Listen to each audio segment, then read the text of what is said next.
ದರ್ಶನ್ಗೆ regular bale ಆಗಿದೆ. ಇವತ್ತು ಶ್ಯೂರಿಟಿಯನ್ನು ಫರ್ನಿಷ್ ಮಾಡಿರ್ತಕ್ಕಂಥದ್ದು. 57ನೇ CCH ನ್ಯಾಯಾಲಯದಲ್ಲಿ ಯಾವೆಲ್ಲ ಪ್ರಕ್ರಿಯೆ ನಡೀತು ಅನ್ನೋದ್ರ ಬಗ್ಗೆ ಮಾತನಾಡೋದಕ್ಕೆ ದರ್ಶನ್ ಪರ ವಕೀಲರಾಗಿರ್ತಕ್ಕಂಥ ಸುನಿಲ್ ಕುಮಾರ್ ಅವರು ನಮ್ಮ ಜೊತೆ ಇದ್ದಾರೆ. ಇವತ್ತು ಏನೆಲ್ಲ ಪ್ರಕ್ರಿಯೆ ಆಯಿತು, ರೆಗ್ಯುಲರ್ ಬೇಲ್ ಆದಮೇಲೆ ಏನೇನು ಪ್ರೋಸೆಸ್ ಇರುತ್ತೆ?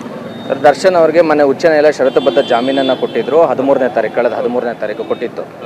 ಅದರ ದೃಢೀಕೃತ ಪ್ರತಿಯನ್ನು ಇವತ್ತು ನಾವು ಸೆಷನ್ಸ್ ಕೋರ್ಟ್ಗೆ ಹಾಜರುಪಡಿಸಿ ದರ್ಶನ್ ಅವ್ರ ಪರವಾಗಿ ಇಬ್ಬರು ಶ್ಯೂರಿಟಿದಾರನ್ನ ಹಾಜರುಪಡಿಸಿ ಅದೊಂದು ಪ್ರಕ್ರಿಯೆ, ಅದು CRPCನಲ್ಲಿ ಪ್ರೊಸೀಜರ್ ಇರೋದ್ರಿಂದ ಆ ಪ್ರಕ್ರಿಯೆನ ಇವತ್ತು ಮುಗಿಸಿದೆ ಸರ್, ಉಚ್ಚ ನ್ಯಾಯಾಲಯದ ಆದೇಶದ ಪ್ರಕಾರ. ಏನೇನು ಕಂಡೀಷನ್ ಹಾಕಿ ರೆಗ್ಯುಲರ್ ಬೇಲ್ ಕೊಟ್ಟಿದ್ರು? ಅಂದರೆ ದರ್ಶನ್ ಅವ್ರಿಗೆ ಜಾಮೀನು ಕೊಡುವಂಥ ಸಂದರ್ಭದಲ್ಲಿ ಅವ್ರಿಗೆ ಇಬ್ಬರು ಶ್ಯೂರಿಟಿದಾರನ್ನ ಹಾಜರುಪಡಿಸಬೇಕು ಗ್ಯಾರಂಟಿಯಾಗಿ. ಅಂದರೆ ಮುಂದಿನ ದಿನಾಂಕಗಳ ನ್ಯಾಯಾಲಯದಲ್ಲಿ ಈ ಪ್ರಕರಣ ಮುಗಿಯುವವರೆಗೂ ಸಹ ದರ್ಶನ್ ಅವರು ಚಾಚು ತಪ್ಪದೆ, ಅಂದರೆ ದರ್ಶನ್ ಅವ್ರ ಪ್ರಕರಣದಲ್ಲಿ ಹಾಜರಾಗ್ತಾರೆ ನ್ಯಾಯಾಲಯದ ಮುಂದೆ ಅಂತ. ಅವ್ರು ಒಂದು ವೇಳೆ ದರ್ಶನ್ ಅವರಲ್ಲದೇನೆ ಯಾವುದೇ ಆರೋಪಿಗಳು ಕ್ರಿಮಿನಲ್ ಕೇಸಲ್ಲಿ ಇರುವಂಥ ಆರೋಪಿಗಳು ಮಾನ್ಯ ನ್ಯಾಯಾಲಯಗಳಿಂದ ಜಾಮೀನು ಪಡ್ಕೊಂಡಂಥ ಸಂದರ್ಭದಲ್ಲಿ ಎಲ್ಲರೂ ಸಹ ಈ ಕಂಪ್ಲೇಂಟ್ಸ್ನ ಮಾಡಲೇಬೇಕಾಗುತ್ತೆ. ಅಂದರೆ ಅದೊಂದು ಪ್ರೊಸೀಜರ್, ಪ್ರಕ್ರಿಯೆ, ಕಾನೂನಲ್ಲಿರೋ ಪ್ರಕ್ರಿಯೆ, ಅದನ್ನು ಫುಲ್ಫಿಲ್ ಮಾಡಬೇಕಾಗುತ್ತೆ.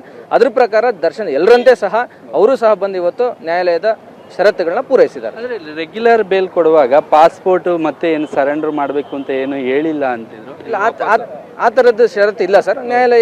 ಉಚ್ಚ ನ್ಯಾಯಾಲಯಕ್ಕೆ ಏನು ಸರಿ ಅನ್ಸುತ್ತೋ ಆ ಥರದ್ದು ಷರತ್ತುಗಳನ್ನ ವಿಧಿಸಿತ್ತು. ಅದ್ರ ಪ್ರಕಾರ ಎಲ್ಲ ಪ್ರಕ್ರಿಯೆ ಮುಗಿದಿದೆ. ಪಾಸ್ಪೋರ್ಟು ವಾಪಸ್ ಕೊಟ್ಟಿದ್ದಾರೆ. ಯಾಕಂದ್ರೆ ಅದು ಇಂಟ್ರೀಮ್ ಬೇಲ್ ಸಂದರ್ಭದಲ್ಲಿ ಮಾತ್ರ ಕಂಡೀಷನ್ ಇತ್ತು.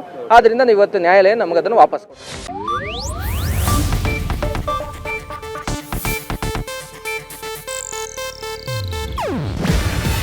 ಇದು ಏಷ್ಯಾನೆಟ್ ನ್ಯೂಸ್ ನೆಟ್ವರ್ಕ್ ಪ್ರಸ್ತುತಿ. ನೀವು ನೋಡ್ತಿದ್ದೀರಾ ಏಷ್ಯಾನೆಟ್ ಸುವರ್ಣ ನ್ಯೂಸ್.